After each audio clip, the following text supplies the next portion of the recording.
how to buy and sell on crypto.com. Hello everybody, welcome back to my channel. This is me Bipin Basnet, and today I'll guide you on how you can buy and sell on crypto.com.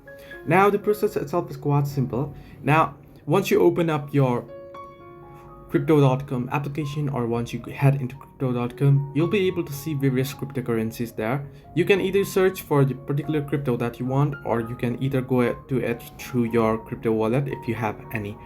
Now from there, once you open up a crypto detail page, for example your Bitcoin or Ethereum, you want to tap on it and you want to open it the page. Right there you'll find three different options: buy, sell, and transfer. If you want to buy, simply tap on buy and you can buy it. If you want to sell it, simply tap on sell and add in the confirmation details and you'll be able to sell it.